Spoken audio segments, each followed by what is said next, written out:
I think, Doreen, we can kick off. Okay. Fantastic. And I'm sure it will continue to grow while we talk. Fantastic. So for those of you who don't know me, my name is Doreen Robinson, and I am UNEP's Global Chief for Wildlife, and I will be moderating this session. So just a few things before we start. First and foremost, we do have over 200 participants who registered, so our numbers are going up. I have just a few ground rules. We will start with some opening comments and presentations, and then really the purpose of this meeting is to get feedback from you all in the audience. It will be written feedback, so you'll be using the Q&A function or the chat. I'll try to monitor everything, whatever works for you. We will have a record of the meeting, so if we don't get to discuss everything, please know that Kenya Wildlife Service does have a record of the complete meeting, so it's important to put things in writing. So to start off, the first thing is we expect that everyone or most people at this meeting are familiar with the draft management plan for Nairobi National Park. It has gone through a number of iterations. I believe we're on number 4, which is really the this is the last round for comments before the deadline of trying to finalize the draft management plan by the deadline of June 30th. Unfortunately, these consultations could not happen because of the COVID crisis, but we're glad to have you all join today. There's been numerous conversations before. We know some additional conversations are coming, but please, what we're looking for this session is to really not so much focus on where we agree, but if there are areas that need improvement, KWS is open to very specific feedback. So please, I will challenge you when you give comments. If you've identified a problem, please help to identify the solution to that problem, including specific language changes or ways that your partnership can help to strengthen the plan. Because I think the point we all want to make is Nairobi National Park needs a plan. It will be a living document. It will be supported by partnership. So this is part of that conversation for partnership. So with that, we'll go right into the discussion. So I'm very pleased to turn it over to the Director General, who will give us some opening comments, and then we'll have a few other sets of comments, and then we'll get right into the discussion. So Director General, please. Thank you very much, Doreen. And welcome panelists, welcome participants to this discussion, which we're having, discussing the revised Nairobi National Park Draft Management Plan. And really the purpose here is to build consensus on the actions that are required for that. Section 44(1) of the Wildlife Conservation Management Act requires that all protected areas are managed in accordance with the management plan. And that's the purpose of why we're here today. And it complies with the requirements prescribed by the 5th schedule of the same act. In complying with the law, we're ensuring that the ecological integrity of the park is protected. And that really is the reason why we're here today. I would like to affirm that the commitment of the Kenya Wildlife Service to conserve and manage our natural assets. As you may be aware, we face many conservation, reduction of species and spaces for wildlife, climate change, invasive species, human-wildlife conflict, bushmeat poaching, etc., etc. There are quite a number of them. The objective of this webinar, therefore, is to involve the stakeholders, involve you, the stakeholders, in the finalization of the Nairobi National Park Management Plan. We also want to address any issues of concern that stakeholders might have as regards to the draft plan, and provide a roadmap for finalization of the plan. The current draft plan incorporates comments received from stakeholders. We had previous meetings with stakeholders, and this current plan, the revised one, has incorporated those comments And we have received a lot of comments from quite a number of people from Kenya Forest Service, Friends of Nairobi National Park, Kenya Wildlife Conservation Association, Wildlife Direct, and many others, tour operators, hoteliers, amongst others. We expect that the core planning team will produce a final revised draft plan by the end of June, 30th of June, which is the deadline for the submissions of those comments. I'm also aware that the planning process has been participatory, involving a wide array of Nairobi National Park stakeholders. And the stakeholders were involved in many forms, including planning workshops, consultative meetings, commenting, all of them commenting on the draft management plan. Some stakeholders have also been organizing webinars and other forms of discussion, virtual ones, physical ones, and otherwise, to discuss and improve on the same plan. We encourage all the engagement mechanisms, as it will ensure that the plan is owned by the park stakeholders, because we need an ownership by the stakeholders. We also hope that the same support and enthusiasm demonstrated by the stakeholders during the plan development phase will continue during the implementation phase as well, which truly is the most important. We can discuss and talk about this all day, but if we do not implement the plan, then really it was not, it was pointless having a discussion if we are not going to put it, to implement it at the end of the day. Several issues were raised, and my colleagues that are in the webinar will be able to explain and address them as we go along. And they included issues such as the upgrading of the existing temporary camp into a permanent low impact camp, which unfortunately keeps getting called, I think they were calling it a high-end hotel. And I don't think that is what it was really. We intend to renovate the clubhouse, the KWS clubhouse, to a proper restaurant, and develop other sites. They shall be discussed in detail by my colleagues. I appreciate that not all stakeholders will agree with what actions that are proposed, but we want to have a consensus with most of them, so that then we can be able to put a plan that is going to grow and change, or rather enhance, the visitor experience of the visitor into the park. Because that's what we want to do. We want, when the visitor comes in, what they experience is enhanced and made better. Okay, and that's why we're addressing issues like facilities. We're also going to be doing things like roads to ensure that they're very passable, whether it rains or it doesn't rain. So that's the kind of thing that we're looking at. KWS looks forward to working with you at realizing the management plan goals, so that this and future generations can enjoy the park's natural and social attributes that make Nairobi National Park unique and special. Thank you very much. I hope you enjoy the webinar. We're looking forward in engaging you. Please engage us, make it positive, give us what you feel that we need to do to improve the park, and I can assure you we will include it in the plan. Thank you very much. Let me hand over back to Doreen for the next. Thank you. Fantastic. Thank you so much. So again, emphasizing partnership, that we're all in it together to have a better park plan and implement that plan. So with that, I will turn it, speaking of planning, over to Mr. Apollo Kariuki, who is the head of planning and environmental compliance at KWS, and also has been spearheading this process. I think he's going to walk us very quickly through the main elements of the plan, including the ecological foundations, which is really grounds everything for the park. And then we'll have a few more comments and get straight into discussion. So Apollo.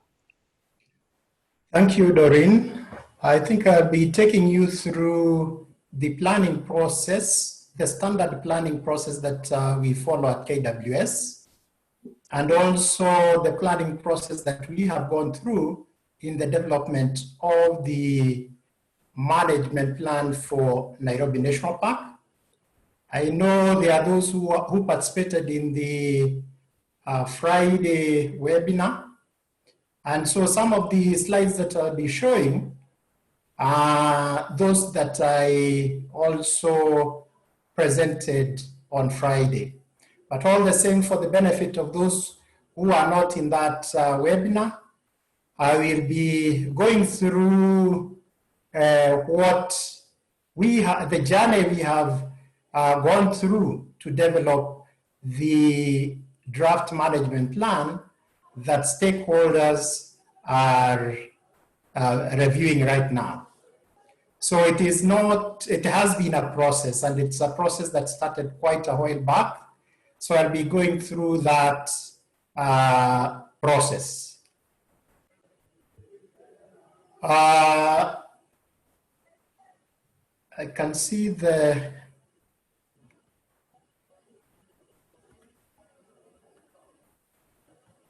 if we can go to the next slide. Edwin? Edwin, if you can go to the next slide.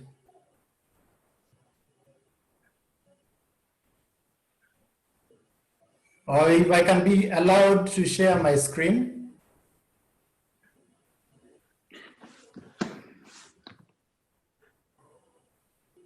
Edwin? Yeah, can you be able to, can you see your screen? Which slide do you want? Yeah, we are seeing the screen. Share the next slide, please. The next.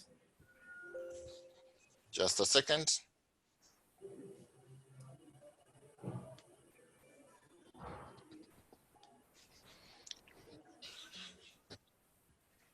Next. Which slide number do you want? Number 2. Then number 2. So this is slide 1. Slide 2. Yes, slide 2. We are on slide 2. Enable editing, Edwin. There we go. Okay. So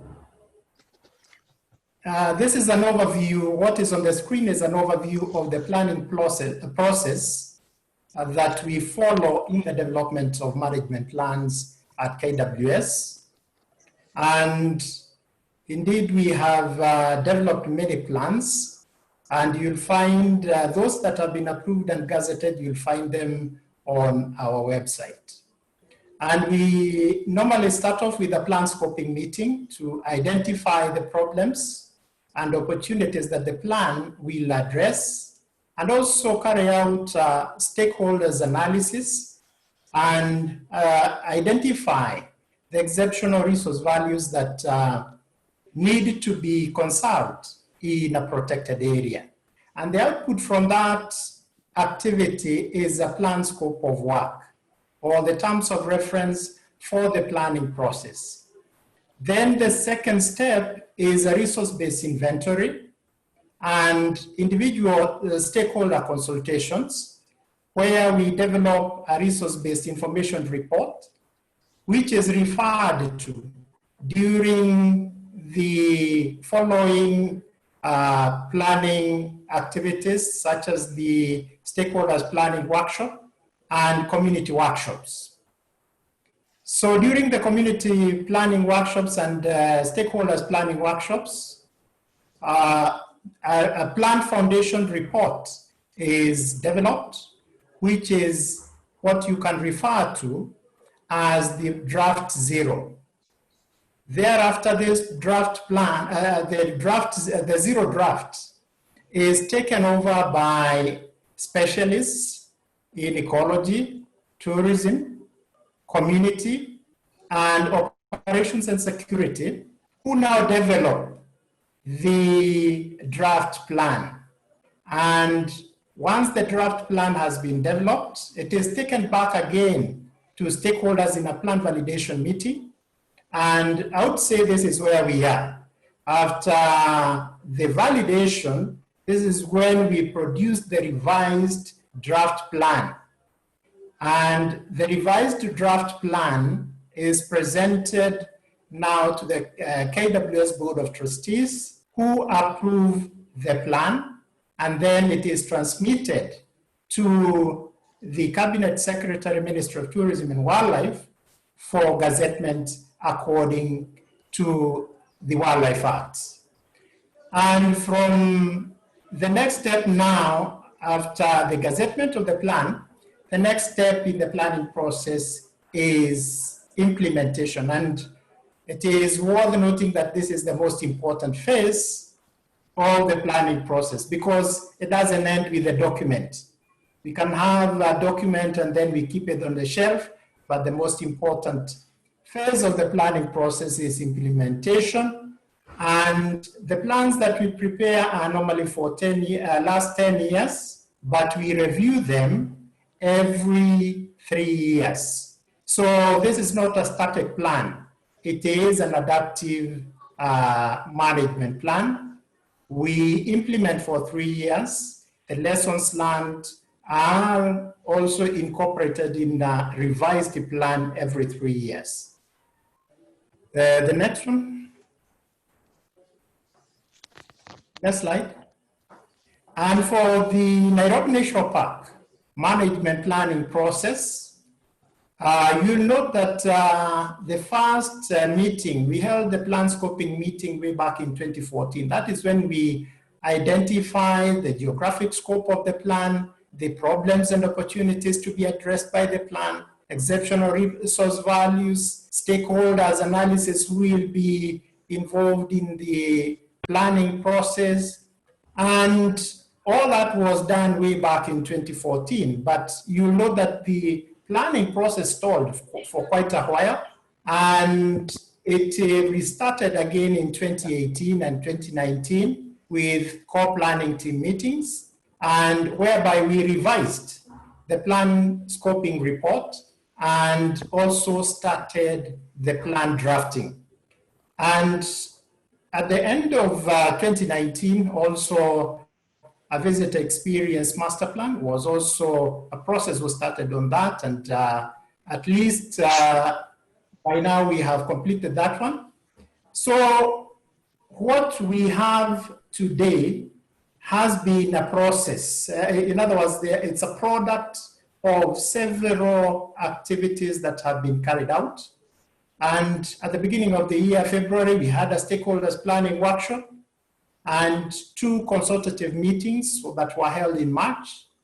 And it is after that, synthesizing the outputs from the previous planning activities, we produced the plan, the current draft plan.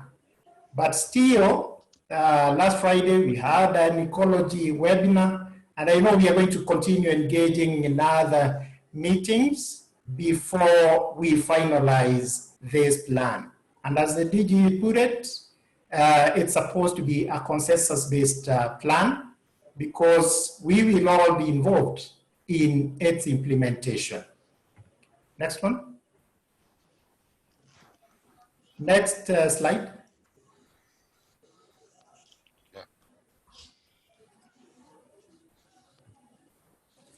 So the plan structure, it has 6 main sections: an introduction, plan foundation, zonation, management programs, and plan monitoring. And once we are done with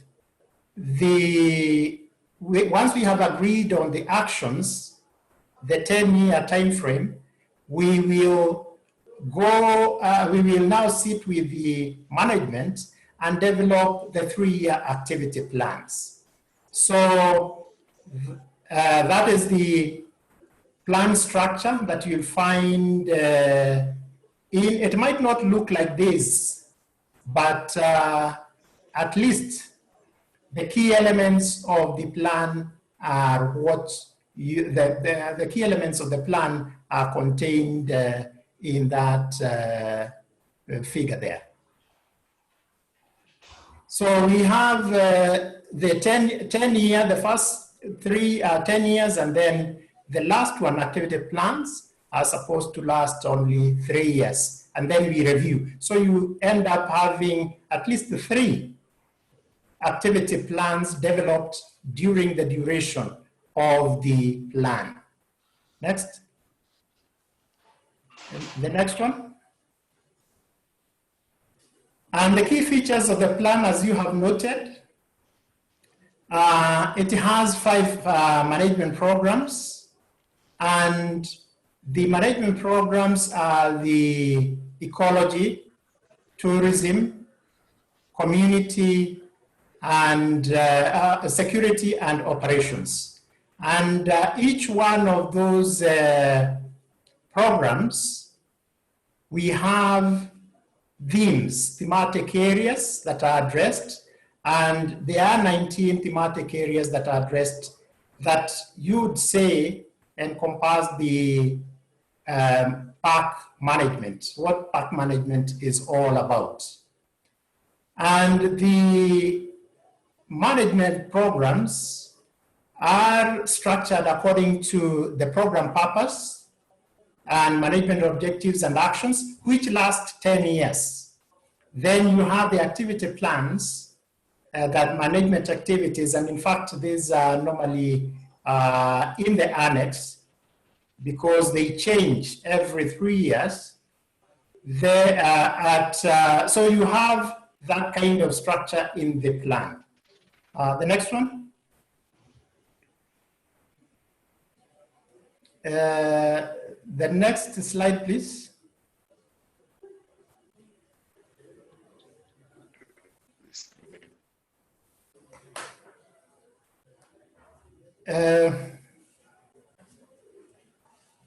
I think it is stuck a little bit, but I will have to.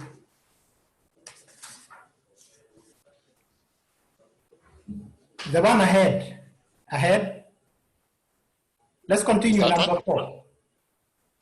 Number 4? Yes, that one. This one? No, the number 4 was the zoning scheme, and these are the key features of the plan. And one of the key features is the zoning scheme, and this addresses most of the problems that the park faces are addressed by the zoning scheme, because it divides the area into areas where different land use activities can occur or where they cannot occur. So this is an example of the zonation scheme for Nairobi National Park, and this is contained in the plan. We have divided the area into 7 zones, and I wouldn't go through all this because you have gone through it, but this is one of the key features of the plan in terms of controlling development in the protected area. And as you are aware, the allowable land uses in a protected area are tourism, conservation, and administrative infrastructure. Let's continue. The next one. And another key feature is stakeholder participation. And stakeholders participate in the co-planning team, specialist working groups, and also stakeholders planning workshops. In some cases, we also include village level meetings and public meetings like barazas, so that we have buy-in from a wide cross-section of stakeholders. And as you will note, that if you can continue, the next one. If you note the first page of the plan, you will note that it doesn't have names of people, but rather you'll note that the plan has been prepared by the Nairobi National Park managers, the Nairobi National Park stakeholders, and the KWS Biodiversity Planning and Environmental Assessment Department. That is in accordance with the Protected Areas Planning Framework.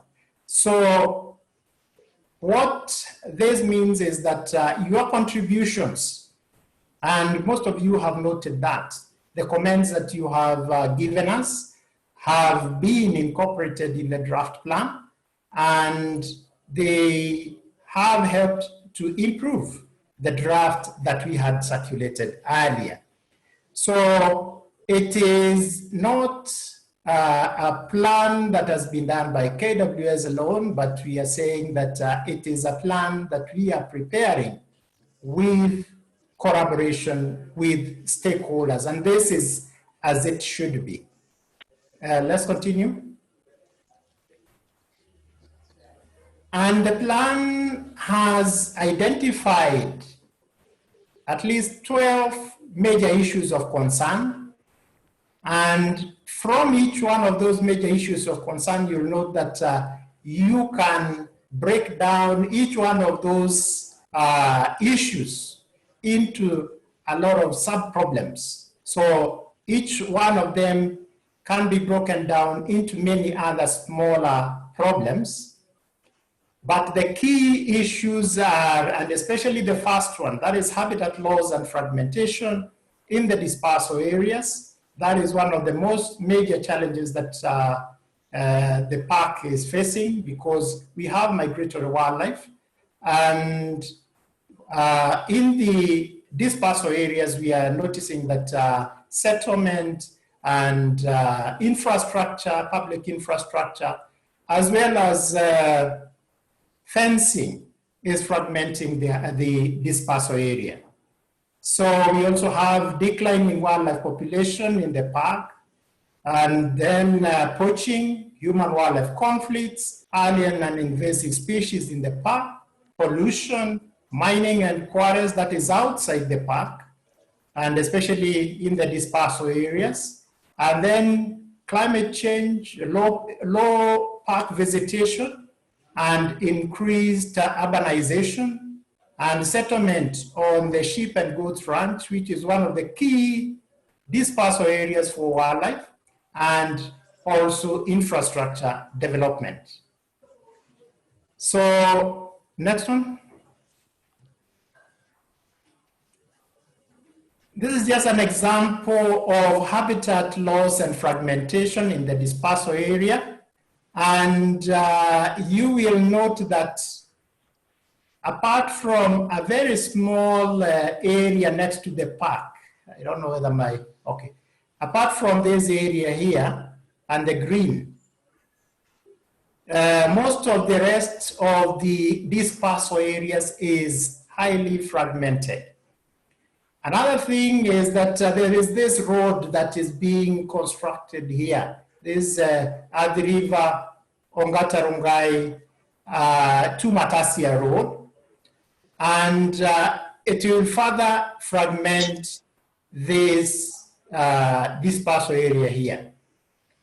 So some of the decisions that have been taken have been informed by the land uses in the dispersal areas, and because what we are finding is that the dispersal area is increasingly being converted to settlement, and these are residential areas, plots of at least around even 1/4 acre plots, and so which we can say that are compatible with wildlife conservation. Next one. Yeah. Next. The next slide. And I'm giving this one as an example. This one came out yesterday. Let's go back to that one.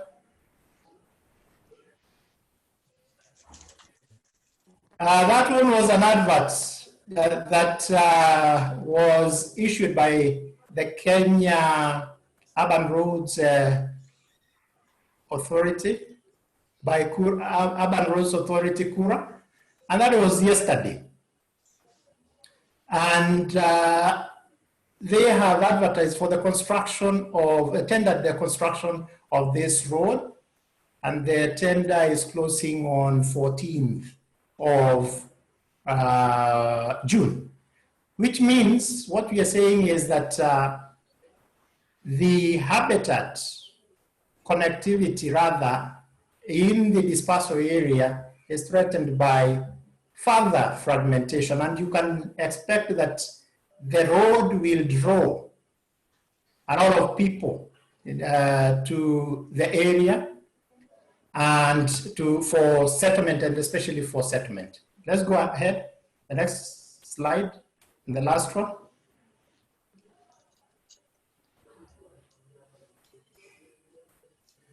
So what are the next steps in the formulation of this management plan?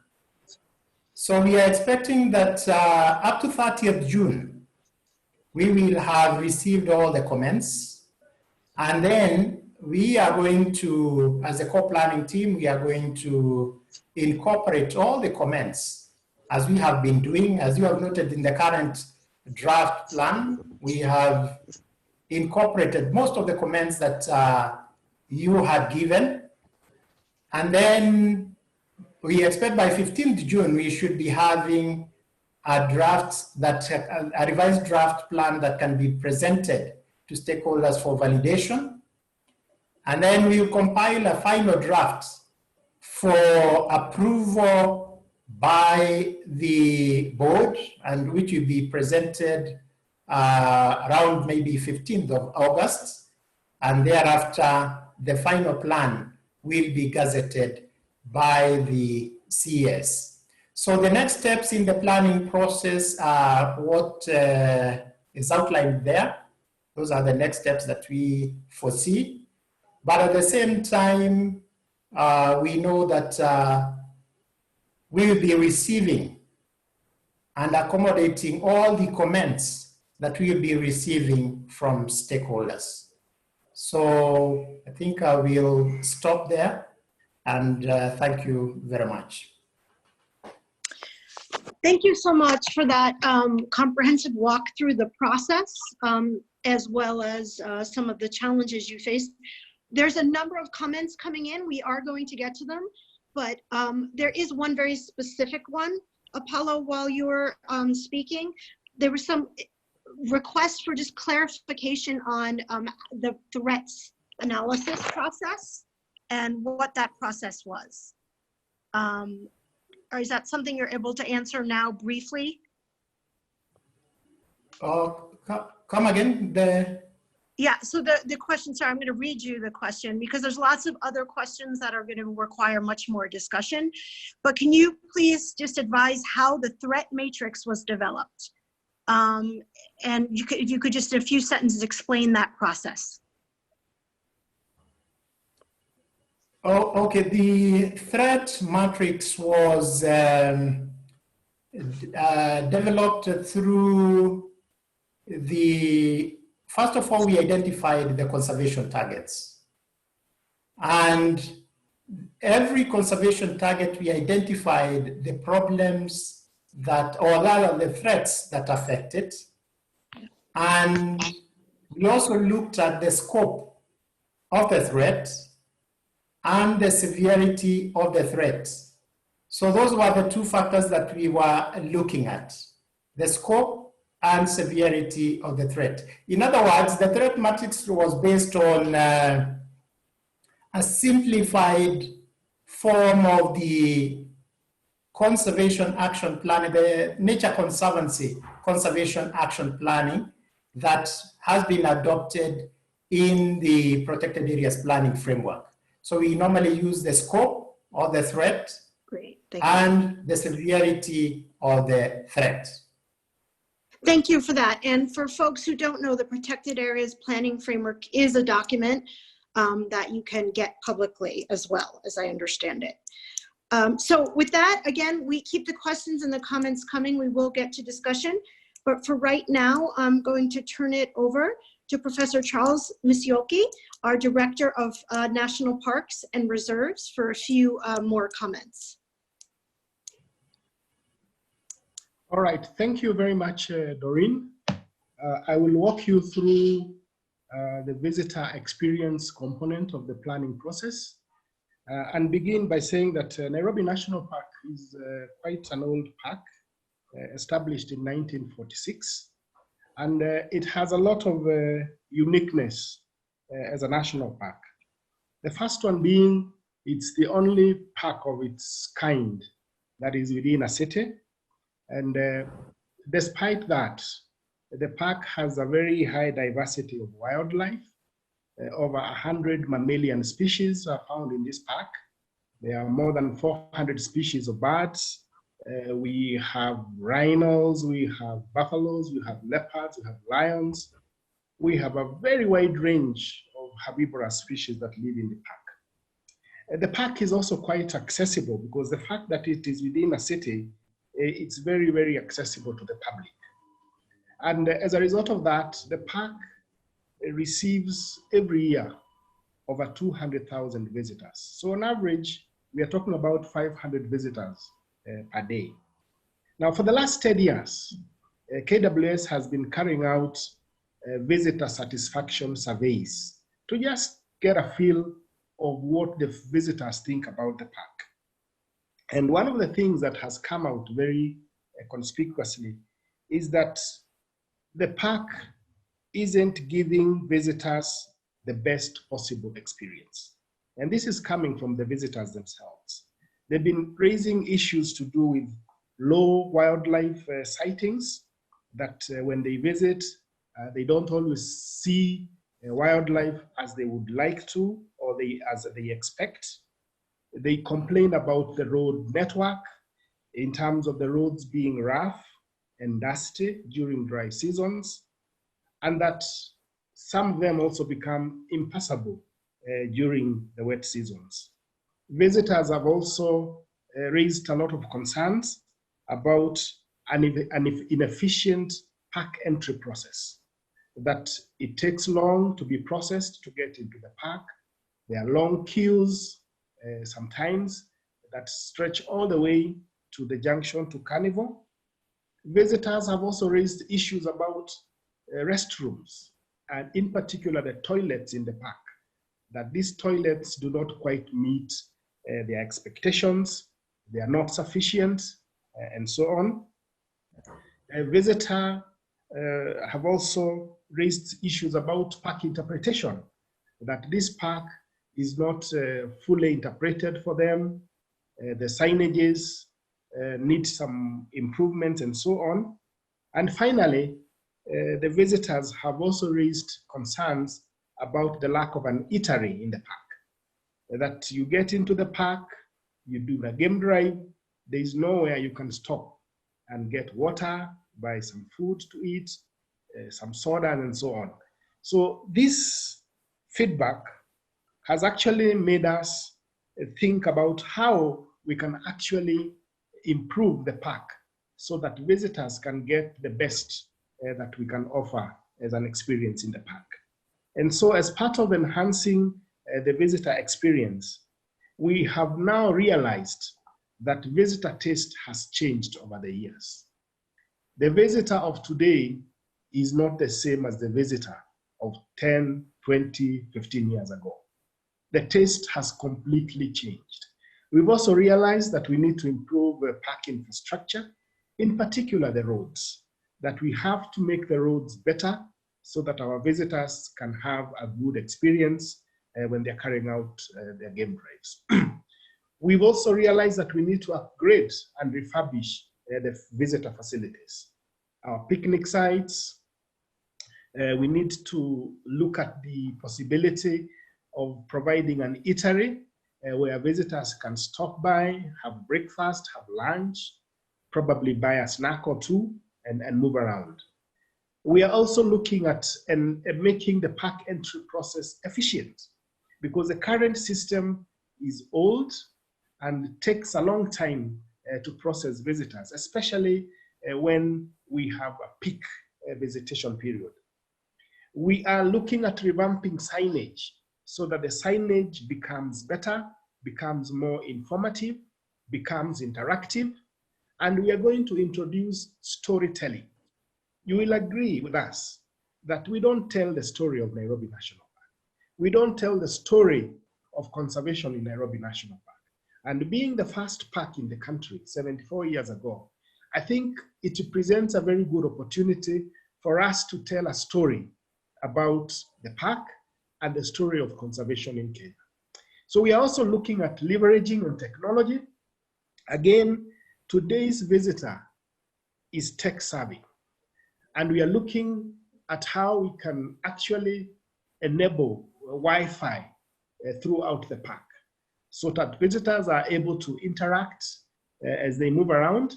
We are also going to develop an app for the park, an app that would then be able to guide the visitors as they carry out activities within the park, able to guide them, their movement through the parks, possibly even be able to make your payments through the app and so on. So we are going to embrace technology to try and make it very easy for visitors and convenient for visitors to carry out game drives within the park. Finally, I want to talk about community relations. It's a very big consideration within the proposed management plan, where we would like to have a very great park outreach program that basically reaches out to the communities around the park. This park does not exist in isolation, and we are very keen at ensuring that we are able to reach out to the communities, particularly on the southern reaches of the park, so that we can engage them in conservation programs. We can involve them in the planning and management of the park, and also ensure that these communities are able to benefit from the conservation of Nairobi National Park.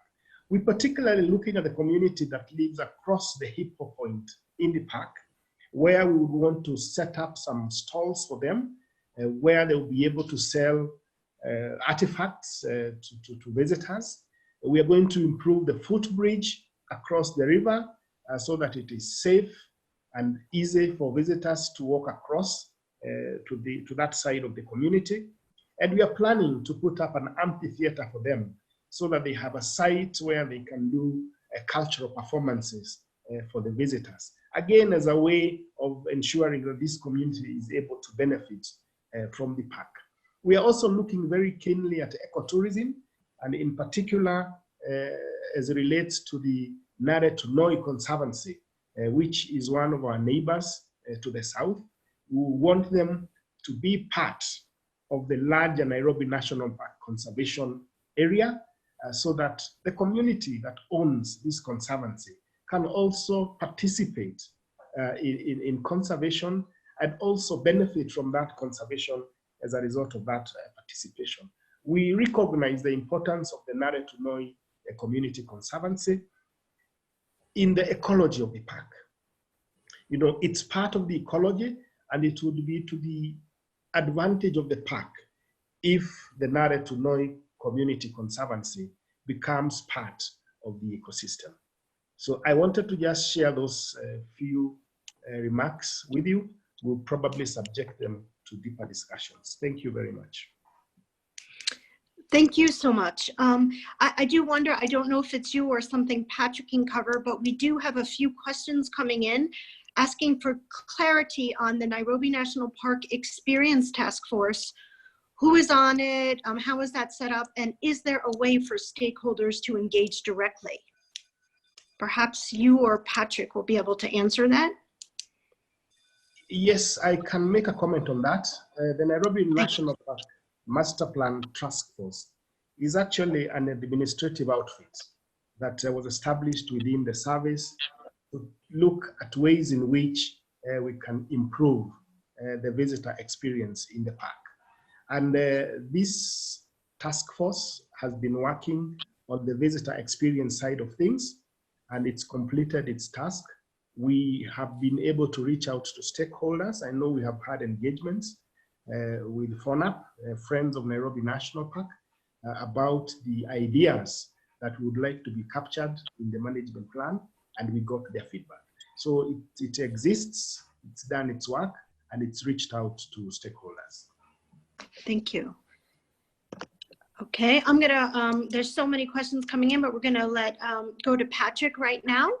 Patrick Omondi, many of you know, is the Director of Biodiversity Research and Planning at KWS, and he will be our last person to comment from KWS, and then we'll go to as many of your questions and comments as we can, but please keep them coming because there is a written record of this meeting. Patrick? Thank you, Doreen, and good morning, ladies and gentlemen. I will be touching on the Ecological Management Program that we envisage within the 2020-2030 Nairobi National Park Management Plan. The program is to ensure that the ecological components and processes of Nairobi National Park and its habitat are understood, that we understand the ecological processes, and then we try to restore them and conserve them. And the threats that Apollo highlighted that were identified through a very participatory process and peer review technical processes. We try to reduce those threats through the management plan. In order to achieve this aim, we have identified 8 conservation targets. And I think if those that have read through the plan, you've seen we have targets on rhino conservation, both black and white, because we host over 100 black rhinos in Nairobi parks, and at least 18 rhinos in Nairobi Park.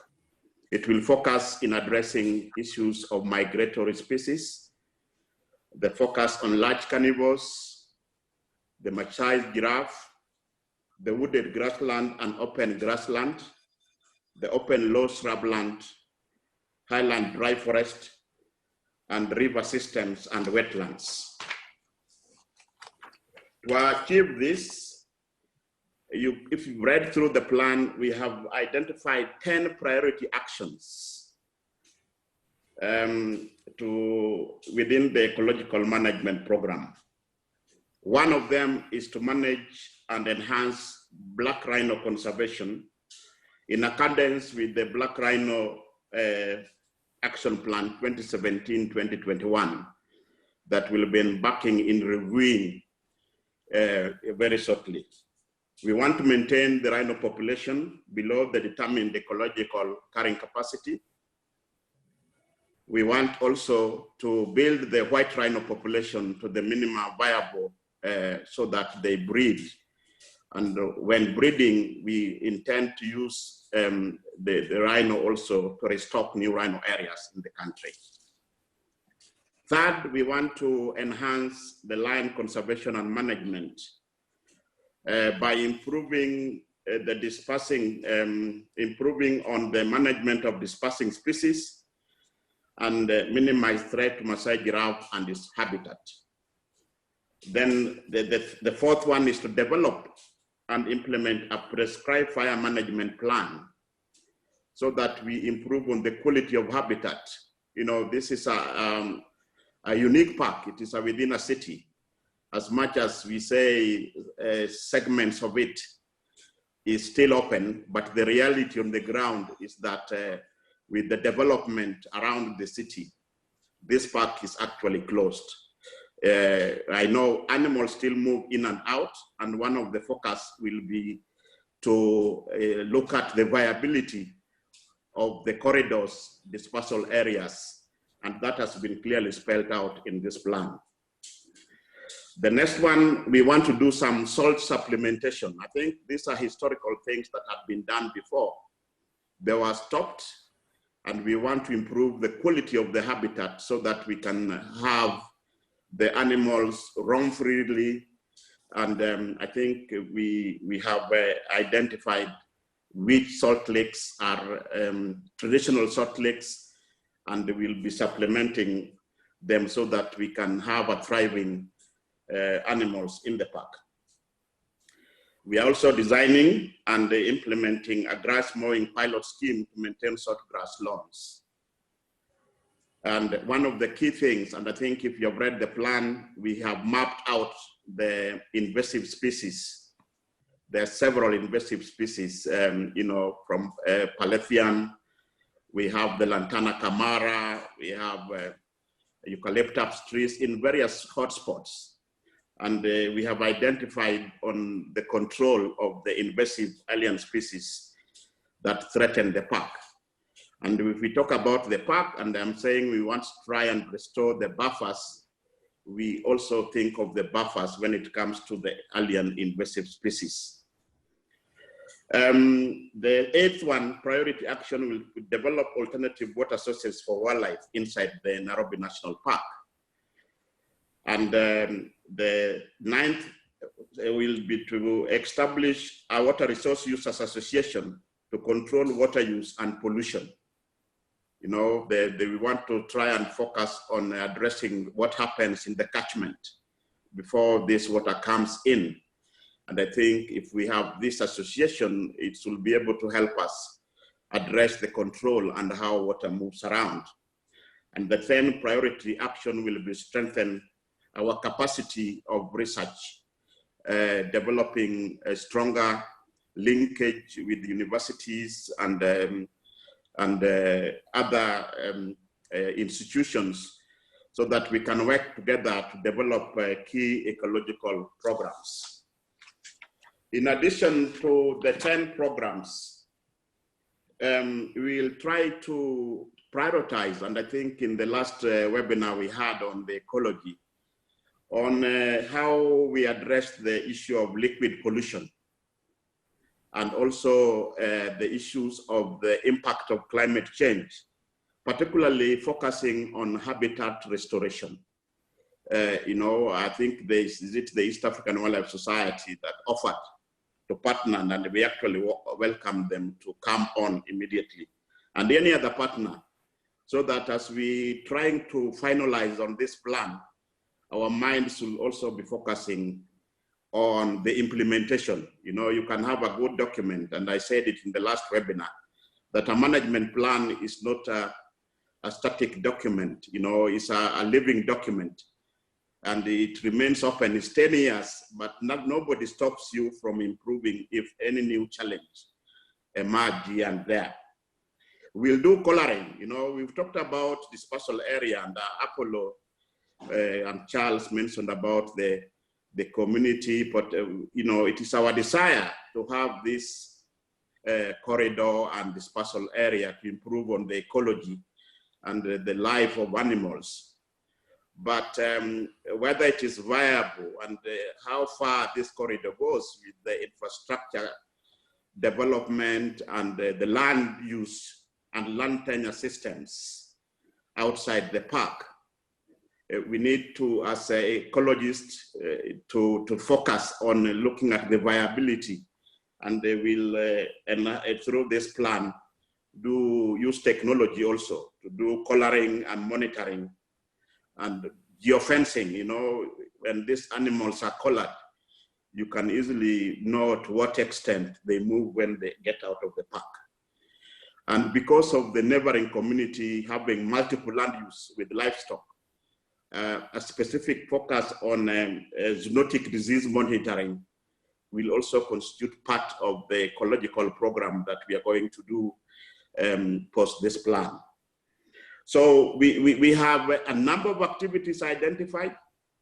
We are open to receiving additional more, and more so looking for partnership.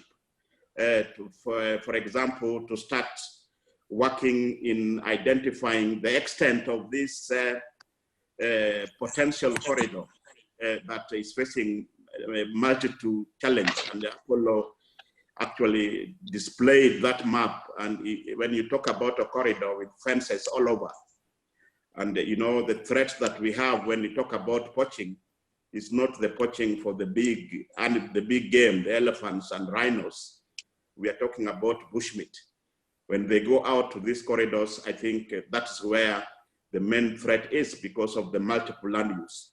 So we'll be embarking on identifying the viability of what is so conservancy, how valuable, what is the land use there, and how can we partner with other conservation? And I had seen another question from Nature Conservancy. How can we work together, particularly within the umbrella of the Kenya Wildlife Conservancy Association, to secure the conservancy that the sustainability is questionable for currently. So how can we make it sustainable and provide a buffer and dispersal for the species that is thriving? So I will leave it there. Our ecology component really is very detailed in the plan. And we'll be waiting to listen to any thoughts on how we improve this component. And I think we had an engagement last week. We are waiting for any written comment. And as I said in the Friday, Doreen, that some of these things do not need to wait for the finalization of this plan. If you want to partner, walk in and we start the science and continue mapping and doing the ecological work. But thank you very much. Thank you, Patrick. So, and thank you to all the participants. There are a lot of useful comments coming in. Before I take a few of them and we actually go into the discussion, I do want to point out that there is still time to send emails in with specific language. If you have ideas for specific language or ways to improve the plan, I believe the email is director@kws.go.ke. The sooner the better, given the deadlines, but that email is monitored and all of those inputs will be considered. The other challenge I'm going to put to a lot of our participants in both the chat and the Q&A, seeing lots of questions and also lots of concerns, and I'm going to get to some of them. But I would like to ask, when you put in your comments, if you have a serious concern about something that's not going well or being done right, I would like to challenge you to put forth some ideas for a solution in terms of what might be done better. So not just identifying the challenges and the problem, but offering some solutions of what could be done better in very specific ways. So a couple of points that I picked up. First and foremost, thank you, KWS. Clearly, there is a very large group of people who care about this park and are very pleased to have the opportunity to discuss and have access to you. So I think there's a very strong recommendation coming from the crowd that they want to have these kind of discussions on a regular basis.